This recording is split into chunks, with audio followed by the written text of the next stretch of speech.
Hi, everybody. This is Rebecca again. Hey, I hope you enjoyed the visit from the good Professor Mary Margaret Reynolds. She's a hoot, isn't she? She makes me laugh. But of course, it's nice to have a visiting MD in our class when we can get one.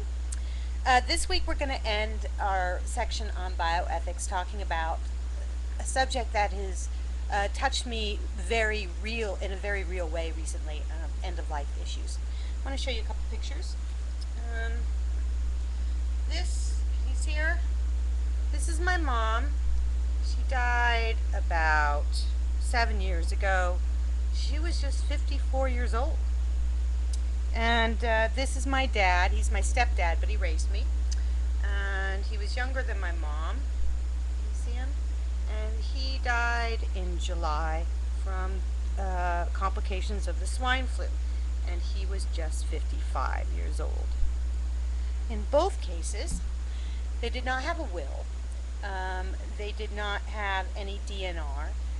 The only thing they had for me to make ethical end-of-life decisions on for them was conversations that we had had over the years about the fact they didn't want to be kept alive on a respirator, and the fact that they wouldn't want to be kept alive when there was absolutely no hope of them recovering. In both cases, I had to kind of make the last word. I was the person who was there who had to say, take them off the respirator. And in both cases, they had both went into a coma, and they couldn't tell me if they had changed their mind about what they would like to have done with them. And in both cases, it was a surprise. They seemed healthy, and the conditions that they ended up with, and which took their lives quickly in a matter of 5 days, and they were gone. So the ethical issues in our end-of-life decisions are super important. And they're far more important than some of the terms that we've heard in politics recently, such as the death panels, right? That was associated with universal health care. Um, Doctors talk to us individually when we are in these situations about our end of life options. But it is smarter for us to consider the ethical options before we find ourselves in these positions. So, in this week, we are going to look at what constitutes the ethics of end of life issues. How should we approach the requests of a loved one? Do we look at divine ethics and say that it's all in God's hands? And if we do this, what does this mean for the machines?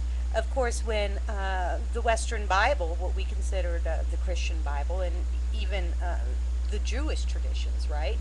When they came about in our culture, there was no respirators. There wasn't even penicillin, right? So we have created many technologies that prolong life. So what does this mean for divine ethics in general? Consider duty ethics.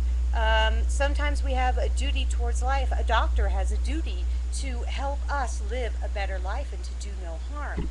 But do no harm is an ambiguous term, especially when we consider that if we keep somebody alive, we could be doing more harm. We could be doing more harm to the patient. We could be doing more harm to the family and to the resources available at the hospital for other people who may need help. These are not easy answers, easy questions even. And so this week we're going to try as a class to come to terms on the ethics in two ways. First, on a personal point of view, what does end of life issues mean to us, and what is our own personal ethical position here? But also as a community. Of course, our class constitutes a community, and we live in a wider community. So how can we as a community come to terms with end of life issues? Should we allow somebody to end their own life if they're unhappy, if they're depressed, if they're going to die but they don't want to be exposed to additional pain? How do we handle these ideas? How do we ethically approach them? Is it through act utilitarianism, a consequential form of reasoning? Or maybe do we make rules for all of society and use rule consequentialism? Maybe we need to adhere by a divine ethics or virtue ethics or even duty ethics. Do these ethics coincide together? Do they conflict? These are all questions we'll ask this week. Remember with this week with the reading, Under Unit 4, I'm asking you to read Chapter 10, Allowing Someone to Die, Mercy, Death, and Mercy Killing, in our book, Ethics and Theories of Practice. Also, read the Patients' Rights Study Case, because it's a case study that we'll be looking at this term, or this unit. In the discussion, we'll have, of course, two different discussion threads, one having to do with the case study and about Will's request to die. And the other one is we're going to be considering our own answers to these questions.